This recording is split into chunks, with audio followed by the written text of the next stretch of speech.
आइए सीधे चलते हैं मेहमानों के पास। सुधांशु त्रिवेदी जी हमारे साथ हैं, भारतीय जनता पार्टी के राज्यसभा सांसद। स्वागत है आपका सुधांशु जी। गुरदीप सप्पल साहब, कांग्रेस पार्टी के प्रवक्ता, स्वागत है आपका। सुनील साजन जी हमारे साथ समाजवादी पार्टी से हैं, और सुनील अलग साहब बिजनेस लीडर हैं हमारे साथ हैं। साजन साहब, अलग साहब, आपका भी बहुत स्वागत है। मैं सीधे सुधांशु जी आपके पास आना चाहता हूं।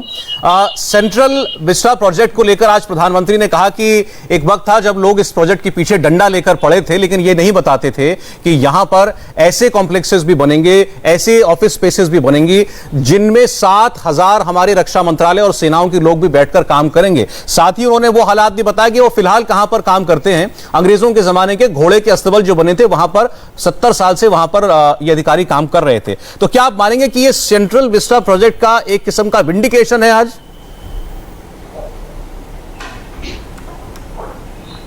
देखिए, बहुत स्पष्ट है कि सेंट्रल विस्टा प्रोजेक्ट तो बनाया गया, भारत बदल रहा है। आज हम 75 वर्ष आज़ादी के हो गए, आवश्यकताएं बदल गई हैं, अपरिहार्यताएं बदल गई हैं, उसके अनुसार नई व्यवस्था होनी चाहिए। हम में से जितने भी लोग बैठे हैं उनमें से कोई बताएगा कि क्या उनका घर वही है जो 75 साल पहले था, उनका ऑफिस कार्यालय वही है जो 75 साल पहले था, या पार्टी का कार्यालय यथावत वही है जो 75 साल पहले था? यदि वो सब कुछ बदल रहा है तो जहां से देश की पूरी शासन व्यवस्था का संचालन होना, वहां क्यों नहीं बदलना चाहिए? और प्रधानमंत्री जी ने आज बड़ी उपयुक्त बात कही। 7,000 सैन्य अधिकारियों और सैन्य कर्मियों के रहने की और काम करने की व्यवस्था का जो हिस्सा था, तो आप सोचिए कि जो लोग देश की सुरक्षा के लिए इतना बड़ा काम कर रहे हैं, उनके लिए यदि एक आधुनिक तकनीक से सुसज्जित और व्यवस्थित ऑफिस की व्यवस्था हो जाए तो उसको लेकर समस्या थी। आप याद करिए, हाई कोर्ट ने याचिकाकर्ता पर जुर्माना किया था 1 लाख रुपए का। वो सुप्रीम कोर्ट गए तो सुप्रीम कोर्ट ने राहत देने से इनकार कर दिया था, और यह भी कहा था कि बल्कि ऐसा लगता है कि 1 लाख रुपए का जुर्माना कम था। सुप्रीम कोर्ट ने अपनी टिप्पणी में यह भी कहा था कि आप सिलेक्टेड होकर एक प्रोजेक्ट के पीछे पड़े हुए हैं, कितने ही प्रोजेक्ट चल रहे हैं। अब बताइए, इसी समय में महाराष्ट्र में नया विधायक निवास बन रहा है, उसको लेकर कोई समस्या नहीं है, और यहां पर बनने में समस्या। हां, एक बात मैं मान सकता हूं, बहुत लोग जैसे पुराने राजे महाराजे, जमींदार जागीरदार होते थे तो उनको पुरानी चीजों से बड़ा लगाव होता था। हो सकता है कांग्रेस को लगता हो वो पुराने जमाने की रेमिनिसेंस की, कभी हमारा भी जमाना था जब चौतरफा हमारा ही शासन रहता था, तो उन्हें बिल्डिंगों को देख के, जिसे कहते नहीं है कि यादों के वो खंडहर याद आते हो, तो हो सकता है उनका लगाव हो। उनके दिली लगाव के लिए हम उनका विरोध नहीं करते और उस भावना की हम कदर करते हैं। नहीं, सप्पल साहब इसका जवाब देंगे और वजह बताएंगे। हालांकि प्रेस कॉन्फ्रेंस आज कांग्रेस पार्टी ने इस पर की है। सप्पल साहब, आज बीजेपी के नेता ये भी पूछ रहे हैं कि इसी को मोदी महल कह रहे थे आप लोग, इसी को कह कहकर वैनिटी प्रोजेक्ट कह कहकर बदनाम किया जा रहा था। सौरभ जी, जैसा कि आदत है मोदी जी की और उनके तमाम पार्टी वालों की, उनके लिए इतिहास ही 2014 में शुरू हुआ। ठीक है, आपने एक व्यवस्था बनाई, एक नया ऑफिस कॉम्प्लेक्स बनाया सेना के लिए। यह भी बताइए कि इसी पीरियड में मनमोहन सिंह जी के टाइम पे ऐसी कई बिल्डिंग्स बनी है। जवाहरलाल भवन नेहरू भवन जो बना है वो विदेश मंत्रालय के लिए स्टेट ऑफ द आर्ट बना है, जिसको आप तोड़ने जा रहे हैं, जो 2013 में ही बना है। अंबेडकर भवन बना है, मानिकशाह सेंटर बना है, प्रवासी भारतीय भवन बना है, एक से एक बिल्डिंग्स बनी है, पार्लियामेंट की एनेक्सी बनी है। तो इस पे कहां आपत्ति है कि आप नई ऑफिस कॉम्प्लेक्स बनाएंगे? पहले से बनते आए हैं। सवाल यह है कि किस वक्त बनना है। आप उस वक्त में सेंट्रल विस्टा कर रहे हैं जिस वक्त के अंदर जून में सुप्रीम कोर्ट ने बोला कि जिन लोगों की कोविड में डेथ हुई है उनका मुआवजा दीजिए, और आप आज तक मुआवजा शुरू नहीं कर पाए क्योंकि पैसा नहीं है। आप उस पीरियड में बना रहे हैं जहां इतना टैक्स पेट्रोल डीजल पे वसूल कर रहे हैं कि एक आदमी अगर बाइक चलाता है तो 1 किलोमीटर चलने पे 1 रुपया टैक्स देता है, और अगर आप कार चलाते हैं तो 5 से 7 रुपए टैक्स देते हैं 1 किलोमीटर गाड़ी चलाने के ऊपर। ये उस पीरियड में जब कंगाल हो चुकी है सरकार, उस पीरियड में बना है जब सरकार ने लास्ट ईयर फैसला लिया कि हम बच्चों के लिए स्कूल में ब्रेकफास्ट शुरू करेंगे, 4,000 करोड़ रुपए की उसकी एलोकेशन की, और इस साल कैंसिल कर दिया क्योंकि 4,000 करोड़ रुपए नहीं है। ये उस पीरियड में है जब मोदी सरकार के टाइम पे 87 लाख करोड़ का कर्ज देश के ऊपर हो गया, 87 लाख करोड़ का एडिशनल कर्ज हो गया है। जब आपके पास पैसा नहीं है, हमारे कहावत है कि घर में नहीं दाने अम्मा चली बनाने। अरे जब चीजें आपके पास पैसा होगा, जब ग्रोथ होगी, जब आपके पास 9-10% की ग्रोथ थी तो बड़ी बड़ी बिल्डिंगें देश के अंदर बनी है ना, किसने मना किया? तो सप्पल साहब, आप ये कहना चाहते हैं कि आपका इस प्रोजेक्ट से पर से कोई विरोध नहीं है, आपको प्रोजेक्ट बने इस पर ऐतराज नहीं है, इस वक्त क्यों बन रहा है इस पर ऐतराज है? दूसरी बात पे भी आ रहा हूं, ऐतराज इस पे भी है कि आप उस प्रोजेक्ट के बहाने एक जगह की जो विरासत है उसको खत्म करके नई इबारत लिखना चाह रहे हैं। आप जिस तरह से बना रहे हैं उसके अंदर एक हिडन एजेंडा ये भी है कि एक नई इबारत बना के जो हेरिटेज है उस जगह की आप खत्म कीजिए। ये किसने मना किया था कि आप नई जगह पे बनाइए? आप बनाते। तो सवाल दोनों है, आप विरासत को खत्म करना चाहते हैं, एक नई इबारत लिखना चाहते हैं, ठीक है। ऐसे वक्त पे करना चाह रहे हैं जब बच्चों के लिए पैसा नहीं है, जब कोविड डेथ में लोगों के लिए ठीक है सप्पल साहब, दोनों बातें आपने कही। समय पर भी ऐतराज, कोरोना काल में इतना खर्चा क्यों? हालांकि जितना खर्चा आप बताते हैं उतना बीजेपी वाले नहीं मानते, उतना सरकार नहीं मानती है। फिर भी मैं फिर आरटीआई से बताए। देखिए, मेरे पास आपसे 2-3 महीने पहले जब ये कंट्रोवर्सी उठी थी, हरदीप पुरी जी जो मंत्री हैं, उन्होंने प्रेस कॉन्फ्रेंस करके जो आंकड़ा दिया था वो मेरे पास है। उन्होंने कहा था फिलहाल केवल 2 प्रोजेक्ट बन रहे हैं, पार्लियामेंट और सेंट्रल विस्टा एवेन्यू, और उस पर खर्च होंगे 1300 करोड़। एक सेकंड सर, 1300 करोड़। आज आपने कहा 35,000 करोड़, आपकी पार्टी कहती है 35,000 करोड़ दिखाए, वो उसमें उसका खर्चा इसमें नहीं बताया। आज ही 2 प्रोजेक्ट जो इनॉग्रेट किए प्रधानमंत्री जी ने, बोला है सेंट्रल विस्टा का हिस्सा है, जो सेंट्रल विस्टा से कई किलोमीटर दूर है, उसका खर्चा 1300 करोड़ में नहीं बताया। चलिए ठीक है, अच्छा नहीं तो ये सेंट्रल विस्टा में है या नहीं, बस इतना बता दीजिए। आप इसको सेंट्रल विस्टा का हिस्सा मानते हैं, नहीं मानते? अरे सेंट्रल विस्टा को जस्टिफाई करने के लिए कई किलोमीटर दूर जो व्यवस्था बन रही है उसको आज अच्छा, इस पर भी ऐतराज है। मैं एक बार में सुनील अलग साहब के पास जाना चाहता हूं। अलग साहब, अभी जो सप्पल साहब ने 2 बातें कही हैं, टाइमिंग की बात और एक हेरिटेज की बात, मैं आपसे पूछना चाहता हूं, क्या दिल्ली को ऐसे एक प्रोजेक्ट की आवश्यकता नहीं थी? नहीं, देखिए, मैं तो ना पॉलिटिक्स में नहीं जाना चाहता हूं, ना कांग्रेस की तरफ से ना बीजेपी की तरफ से। मैं सिर्फ इतना कह रहा हूं कि देखो, इंग्लैंड में भी अभी वो पार्लियामेंट, वो कह रहे हैं कि parliament house has to change. सब जगह चेंज कर रहे हैं, वो heritage is no longer heritage. देखो, अगर आप छोटे पार्लियामेंट में पहले 500 कितने 40 लोग कहां बैठते थे, किधर बैठते थे? अभी आप बता रहे हो कि आप नया नहीं बना रहे हो। अब जब नया विस्ता का प्रोजेक्ट अनाउंस हुआ था उसमें कोविड नहीं था। एक सेकेंड, मैं बता रहा हूं कि आप लोग देखो, कोविड इशू का अभी जो प्रॉब्लम आ गया है, ये नहीं कि सोच रहे हो, देखो महाराजा जो लोग पहले थे, जहां फैमिन हुआ करते थे, वो पैलेस बनाते थे ताकि वो सबको एम्प्लॉयमेंट दें, सबको वो पैसा खर्च करें, तो साहब कितने लोग एम्प्लॉयमेंट देंगे? ये नहीं कि मोदी जी खुद बना रहे हैं। ये देखिए, आप सोचिए कि अगर वो कह रहे हैं कि कितने पीरियड में बनेगा, 1 साल में सब बन रहा है, 6 महीने में सब बन रहा है, नहीं बन रहा है वैसे, ये तो सालों चलेगा। और अब आप कोविड के बाहर आ रहे हैं तो फिर आप कोविड नहीं करेंगे, फिर आप कहेंगे। और दूसरी बात, हम तो ना कोई पार्टी में नहीं जा रहे हैं, हम तो कह रहे हैं सिर्फ इतना है, देखो Delhi is a city of heritage, तो आप दिल्ली का दिल्ली रहने दीजिए। No need of making any new house in Delhi, no need of कोई, देखिए कोई भी कंपनी का हो, हम बॉम्बे में शुरू हुए थे, कलकत्ता में ब्रिटानिया बिस्किट था, वहां से बॉम्बे में आए, बॉम्बे से बैंगलोर गए, कितने कंपनियां सब अपने हेड ऑफिस को चेंज कर रहे हैं, कंप्यूटर सिस्टम आ रहा है, सब जगह आ रहा है। अब आप सोचिए कि जो मोदी जी कह रहे हैं, या तो हम कहें कि देखिए कोविड उस वक्त था कि नहीं था, अब देखिए महाराष्ट्र में भी बन रहा है, सब जगह देखो, किसी भी जगह में 1 साल में इतने सारे पैसे नहीं खर्च होंगे, ये तो टाइम पीरियड पे होगा। अब कितने लोग एम्प्लॉयमेंट मिलेंगे, कितने लोग आर्मी के, आप जो कह रहे हो ना, इधर भी भवन बना उधर भी भवन बना, वो सब एक जगह बन जाएगा। ठीक है, ये नहीं कि अब वो वही भवन वहीं का रहेगा। अच्छा ठीक, इतना तो सोचिए ना जरा। ठीक है, एक बार साजन साहब, आप प्रधानमंत्री की आज की बात से सहमत हैं कि हमें इस प्रोजेक्ट की जरूरत थी और इसको खामखा बदनाम किया गया, या आप अब भी ये मानते हैं कि ये केवल प्रधानमंत्री ने अपनी एक नई लकीर खींचने के लिए एक नया प्रोजेक्ट खड़ा किया? देखिए सौरभ जी, सेंट्रल विस्टा बने ये अच्छी बात है, हम इस पर कोई सवाल नहीं खड़ा कर रहे हैं कि नहीं बनना चाहिए। सुधांशु जी ने भी कहा कि 70-75 सालों में वही पुरानी जगह रहते थे, तो उस बीच में माननीय अटल जी की भी सरकार थी, बीजेपी की भी सरकार थी, कांग्रेस की भी सरकार थी, तो दोषी दोनों लोग हैं अगर नहीं बना। मैं एक केवल बात कह रहा हूं, हमें केवल टाइमिंग पे आपत्ति है। हम कह रहे ठीक है, प्रधानमंत्री जी देश के गार्जियन हैं। मैं कह रहा हूं सौरभ जी, हमारे घर का गार्जियन कोई हो और वो फैसला ले ले कि हम महल बनवाएंगे, बच्चों की फीस नहीं जमा हो पा रही, बच्चों के पास कपड़े नहीं हैं, घर में लोगों के पास खाने को नहीं है, लेकिन गार्जियन ने तय कर लिया कि भाई हम महल बनवाएंगे। तो जिस दौर में देश कोरोना से गुजर रहा हो, जहां मंदी देश में आ गई हो, यही प्रधानमंत्री जी तो कहते थे कि जब रुपया गिरता है दुनिया के सामने तो देश की साख गिरती है जी। आज क्या स्थिति है, महंगाई कहां पर है, रोजगार है नहीं। हमारे देश में जो बड़ी बड़ी कंपनियां थी, अभी फोर्ड भी छोड़ करके जा रही है, तो जब देश से बड़ी बड़ी कंपनियां जा रही हों, रोजगार होना, महामारी से देश लड़ सुनील रहा साहब, है, मेरा सवाल आपसे तब ये है, अपनी सनक मेरा से सवाल बाहर आना आपसे ये है, चाहिए। देश इस वक्त देश ही नहीं पूरी दुनिया मुश्किल हालात से गुजर रही है। हम कोरोना के काल से धीरे धीरे उबरने की कोशिश कर रहे हैं, लेकिन देश की सारी विषम परिस्थितियों के लिए एक प्रोजेक्ट को जिम्मेदार ठहरा देना कि अगर सेंट्रल विस्टा प्रोजेक्ट नहीं होगा तो महंगाई भी दूर हो जाएगी, तेल के दाम भी कम हो जाएंगे, कंपनियां भी बाहर नहीं जाएंगी, मुआवजा भी सबको मिल जाएगा, क्या यह कहना उचित है?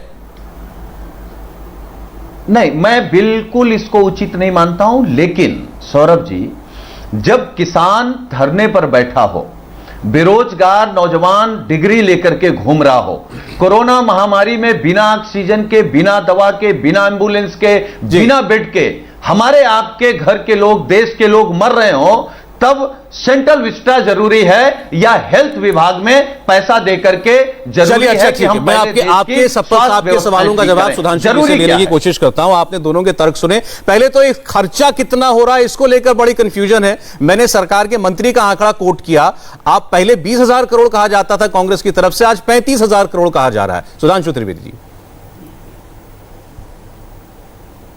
देखिए, कांग्रेस की तरफ से कहने में क्या है, जब राफेल का मामला था, राहुल गांधी जी के आधा दर्जन अलग अलग स्टेटमेंट अलग अलग मौकों पर राफेल की अलग अलग कीमत कोट करते हुए हैं, तो उसमें उनके बारे में नहीं जाना चाहिए जो सरकार का आधिकारिक आंकड़ा। मैं सिर्फ एक बात कह रहा हूं, संसद भवन का परिसर 750 करोड़ में बन रहा है और महाराष्ट्र में विधायक निवास 900 करोड़ में बन रहा है।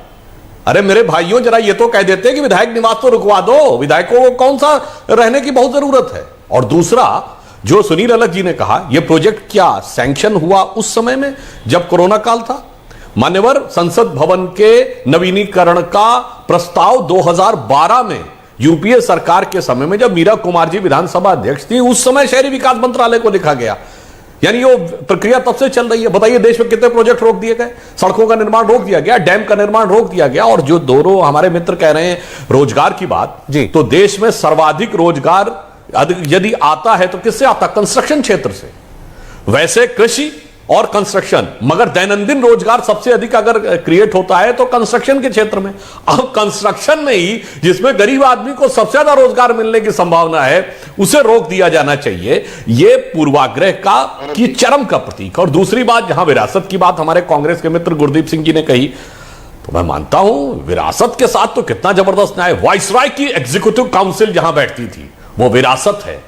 आज भी जाइए, इंडिया गेट पे लिखा है, build in the memory of king George, visited India in 1911, और उनपे उन सिपाहियों के नाम खुदे हैं, एम्बोस्ड हैं, those who have laid their life, लिखा हुआ है, in the service of the British empire. वो विरासत है। मगर विरासत ये नहीं थी। कल राजा महेंद्र प्रताप सिंह का 2 दिन पहले विश्वविद्यालय हुआ। हम में से ईमानदारी से बताइए सौरभ जी, कितने लोगों ने पढ़ा था कि काबुल में कभी हमारी निर्वासित सरकार भी बनी थी जिसके राष्ट्रपति राजा महेंद्र प्रताप सिंह? अरे वो तो छोड़िए 1943 की सरकार की बात। जिन्होंने इतिहास का विषय पढ़ा होगा, नेताजी सुभाष चंद्र बोस का, उन्होंने पढ़ा होगा, मगर जनरल इतिहास में जो हम लोगों ने इतिहास विषय नहीं पढ़ा, कभी नहीं पढ़ा। तो विरासत के साथ कितना न्याय हुआ है। तो विरासत की बात जब कांग्रेस करती है तो उससे दिखाई पड़ता है कि उनका एकांगी, सामंतवादी, व्यक्तिवादी, परिवारवादी विरासत से मतलब है, राष्ट्रवादी विरासत से मतलब नहीं। अच्छा, इसका जवाब सप्पल साहब देंगे। एक उन्हीं की बात का जवाब और दे दीजिए। उन्होंने भी कहा कि सरकार कंगाल है, तेल के दाम बढ़ा बढ़ा के लोगों से पैसा वसूल कर रही है अपने खर्चे पूरे करने के लिए, और साथ साथ ऐसे प्रोजेक्ट्स पर पैसा बहा रही है। मैं सिर्फ इतना कहना चाहूंगा कि न मेरी बात मानिए न इनकी बात मानिए। मैं दर्शकों से कहना चाहूंगा, जाइए इंटरनेट पे सर्च कर लीजिए एलपीजी गैस के दाम आज कितने हैं और जनवरी फरवरी 2014 में जब इनकी सरकार थी तब कितने थे। आज भी उससे कम दाम है। तो हम दाम कितना कम लाए थे उस विषय पे नहीं, आज भी उससे कम दाम है। यानी जनवरी 2014, 7 साल पहले कीमत या 7.5 साल पहले कीमत आज से ज्यादा थी। अगर इन्फ्लेशन आप देख लेंगे तो कम से कम उसको 1.5 या 2 गुना अधिक माना जाएगा। इसलिए इस विषय पर, और दूसरी बात, अगर ये पेट्रोल और डीजल के दाम है तो ये शहर के अलग अलग, ये भारत के अलग अलग शहरों में अलग अलग क्यों होते हैं? क्योंकि आधा टैक्स भारत सरकार का है, आधा टैक्स वहां का है राज्य सरकारों का। और जो सबसे अमीर, एक लाइन और कह दूं, सबसे संपन्न राज्य, उत्तर भारत का सबसे संपन्न राज्य पंजाब कांग्रेस शासित है। पूरे भारत में जहां आर्थिक राजधानी सबसे संपन्न राज्य कहां है? महाराष्ट्र, जो इनका शासित है। अरे भाई वहां कम करके दिखा दो, फिर गरीब राज्यों से अपेक्षा करो कि बिहार, उड़ीसा या उत्तर प्रदेश कम करके। सप्पल साहब बोले, जवाब दे। सौरभ जी, सुधांशु त्रिवेदी जी का सम्मान करता हूं, इसलिए मैं बीच में टोकता नहीं हूं उनके, लेकिन उन्होंने कई सारे इश्यू उठा दिए। ये बात सही है कि इंडिया गेट पे जिन लोगों के नाम लिखे हैं वो वर्ल्ड वॉर 1 में उन्होंने पार्टिसिपेट किया। ये भी सच है कि बहुत सारे देश में ऐसे स्मारक है जहां पे शहीदों के नाम भी लिखे हुए हैं, वो उसको नहीं समझ सकते क्योंकि उसमें आरएसएस का कोई नाम आपको मिलेगा नहीं, वो कभी भी आजादी के आंदोलन में कभी ना शरीक हुई। और दूसरी बात, जो बात कर रहे हैं आप पेट्रोल डीजल के गैस की रेट की, सुधांशु जी, गैस का रेट उस समय जो था वो 100% लोगों को ऑलमोस्ट सब्सिडाइज सिलेंडर मिलता था। आपने धीरे धीरे सब्सिडी जीरो कर दी पिछले साल, चुपचाप लोगों को बताया भी नहीं, और पहले तो पूरे देश में कैंपेन चलाया कि सब्सिडी छोड़िए, और उसके बाद लास्ट ईयर जून में सब्सिडी जीरो कर दी। उस समय जो सिलेंडर 400 का मिलता था, रेट भले ही 950 हो, सिलेंडर 400 का जनता को मिलता था, आज जो 950 का मिल रहा है, इस बात को पहले आप समझिए। आप सत्ता में हैं तो तथ्यों को तोड़े मोड़े नहीं, सत्यों के साथ बात कीजिए। आज सब्सिडी जीरो है, तब जनता को 400 रुपए 450 रुपए में मिलता था। लेकिन बात जो अलग साहब ने की थी, अलग साहब ने कहा, देखिए ब्रिटिश पार्लियामेंट हो या व्हाइट हाउस है, दुनिया में से बहुत सारी बिल्डिंग्स हैं। 1707 में शायद ब्रिटिश पार्लियामेंट बनी थी। आज उसके आर्किटेक्चर के साथ उसके सामने नई पार्लियामेंट नहीं बनाएंगे ना, आपको जरूरत है आप दूसरी जगह बनाते। किसने मना किया? इसी पार्लियामेंट बिल्डिंग के अंदर, इसी पार्लियामेंट बिल्डिंग के अंदर जब कांग्रेस की सरकार थी 90s के दौर में, तो पार्लियामेंट लाइब्रेरी बिल्डिंग बनी थी ना, किसी ने मना किया था? उसका आर्किटेक्चर, उसका पूरा जो रूपरेखा थी वो इस तरह से बनाई गई थी कि उस पर किसी को आपत्ति नहीं हुई। नहीं तो मुझे बताइए सप्पल साहब, एक यहां पर एक क्लैरिफिकेशन जरूरी है। नहीं, ये मुझे बताइए कौन सी हेरिटेज बिल्डिंग गिराई जा रही है? इंडिया गेट गिरा रहे हैं, ये क्या इंडिया गेट गिरा रहे हैं? नॉर्थ ब्लॉक, साउथ ब्लॉक गिरा रहे हैं? राष्ट्रपति भवन गिरा रहे हैं? क्या पुरानी संसद गिरा रहे हैं? सौरभ साहब, आप दिल्ली में ही रहते हैं। जी बिल्कुल। जब ये विस्टा बन जाएगा आप उस जगह को नहीं पहचान पाएंगे। आप एक बिल्डिंग गिराने की बात मैंने नहीं बोली है, वो आपने बोली है। मैंने कहा पार्लियामेंट के सामने किसने दूसरी पार्लियामेंट बना दी इंग्लैंड के अंदर, ये गलत बात थी। चलिए ठीक है। व्हाइट हाउस के सामने किसने दूसरा व्हाइट हाउस बना दिया? एक जगह का एक आइडेंटिटी है, एक जगह है, वो हमारे हेरिटेज का हिस्सा है, उसको सुधांशु जी नहीं माने, भले ही आजादी के आंदोलन में। सुनील अलग जवाब दे दें आपकी बात का, मैं समय कम रहेगा। मानते नहीं है, वो छोड़ दीजिए। देखिए नहीं, एक मिनट, मैं कह रहा हूं कि आई डोंट वांट, मैं कोई आपके बीच में डिबेट नहीं कर रहा हूं बीजेपी और कांग्रेस के बीच में, मैं सिर्फ इतना कह रहा हूं, देखिए जब वो गैस सिलेंडर जो 900 रुपए में था, गवर्नमेंट ने, मोदी जी ने कहा था जो इंडिपेंडेंट वॉलंटरली आप अपना दे रहे हो वो आप 950 रुपए दे। मुझे 400 रुपए में मिल रहा था, मैंने अब दे दिया। मैंने कहा गरीब के लिए पैसे हो, जो फ्री सिलेंडर जो दे रहे हैं सारे फ्री दे रहे हैं ना गरीब को विलेजेस में, इसलिए तो मोदी जी कर रहे हैं ना। तो देखिए यू मस्ट रिलेट। नहीं, एक मिनट भाई साहब, मैंने आपके, अरे एक मिनट, अलग साहब फैक्ट की बात है, आप सब्सिडी के सिलेंडर नहीं मिलते। अब ठीक है, जो पहले तो वॉलंटरली हमने दिए थे, हाँ, पहले गरीब को जो फ्री सिलेंडर मिल रहा था, टॉयलेट जो क्रिएट हुए, वैसे हम उसमें नहीं घुस रहे हैं कि देखिए आप रोकिए मत रोकिए, कौन सा हेरिटेज बिल्डिंग है, कौन सा ये है। You need a new parliament and defence के लिए you need a new place. अब कितना खर्च होगा पहले साल में, कितना होगा दूसरे साल में, कितना होगा 5 साल में, ये थोड़ी ना पूरा एक ही साल में खर्च होगा। जो कह रहे थे अभी सापा के पार्टी जो कह रही थी कि देखिए I don't have any problem, ठीक है, अगर वो फिगर्स जो उन्होंने दिए आप क्वेश्चन करिए ना, 1000 करोड़ क्यों खर्च कर रहे हैं पहले साल में, कितना एम्प्लॉयमेंट होगा, कितने गरीब को पैसे मिलेंगे, ये सब that is what needs to be discussed. एक और बात जो आज कांग्रेस पार्टी ने उठाई थी, सुधांशु जी से उसका जवाब चाहता हूं। अब जब ये कहा गया कि आप, मोदी जी ने बताया कि देखिए हमारे सेना के कर्मचारी कैसे हालात में काम करते थे, तो प्रेस कॉन्फ्रेंस करके अजय माकन साहब ने कहा कि ये भी याद दिला दें कि इन्हीं दफ्तरों से काम करते हुए हमारी सेनाओं ने बड़े बड़े युद्ध जीते हैं। अरे भैया उस वक्त तो नहीं, सुधांशु जी ठीक है, बड़े युद्ध भी देखे, मैं सिर्फ कह रहा हूं सुधांशु जी जवाब देंगे। अरे भाई देखिए सौरभ जी, मेरे विचार से देश नहीं रहेगा। जी अलग साहब, जी ठीक, अगर कांग्रेस ये बात कहती है तो ये तो राहुल गांधी इफेक्ट हो गया। अब ये तो वही वाली बात हो गई कि आप जाइए, हाइफा चौक बना हुआ है ना, तो उस जमाने में ये 100 साल पहले जब फर्स्ट वर्ल्ड वॉर में लड़ाई हुई थी तो घुड़सवारों के द्वारा जीते थे। तो आप कहेंगे जी साहब वो अस्तबल में रह के जीतते थे तो अस्तबल वाली लड़ाई आज है। अरे भाई कितनी टेक्नोलॉजी बदल गई, कितनी व्यवस्थाएं बदल गई, और यह भी सच है, बिल्कुल सही बात है सौरभ जी, हमारी सेनाओं ने इन्हीं भवनों से बैठकर जीते हैं, और इन्हीं भवनों में बैठकर वो सारी जीत कूटनीति की मेज के ऊपर हार में तब्दील हो गई है। जिनके साथ ये, इनके लिए ये लाइन कही जा सकती है, इनकी, हमारी सेना के शौर्य और इनकी सरकार की विदेश नीति पर, कि चीन, इनके ही नेता के लिए कह रहा हूं, चीन छीन देश का गुलाब ले गया, ताशकंद में वतन का लाल सो गया, और ये सुलह की शक्ल को संवारते रहे, जीतने के बाद बाजी हारते रहे। दोनों बात कहें ना, पूरा सत्य बोले। चलिए ठीक है, कि सेना जीतती रही, सरकार हारती रही। आज जो बाजी जीती उसका भी जिक्र कर दीजिए। अच्छा सप्पल साहब, मैं जानता हूं आप जवाब देना चाहते हो कि मैं केवल एक ही बार जा पाया, सुनील साजन जी के पास भी। आज हमारा समय बहुत सीमित हो गया था डिबेट का, तो मैं माफी चाहता हूं आप लोगों से, लेकिन धन्यवाद करूंगा आप चारों लोगों का आज कुरुक्षेत्र में आने के लिए। एक बड़ी खबर शुरुआत में आ गई थी तो काफी समय हमें वहां पर रहना पड़ा। बहुत बहुत धन्यवाद सुधांशु जी, सप्पल साहब, सारन साहब, अलग साहब आपका। और क्रिकेट से जुड़ी एक बड़ी खबर जिसका हमने जिक्र किया, विराट कोहली के ऐलान से जुड़ा एक बड़ा अपडेट आपको देंगे थोड़ी देर बाद शाम 7 बजे। फिलहाल एक ब्रेक।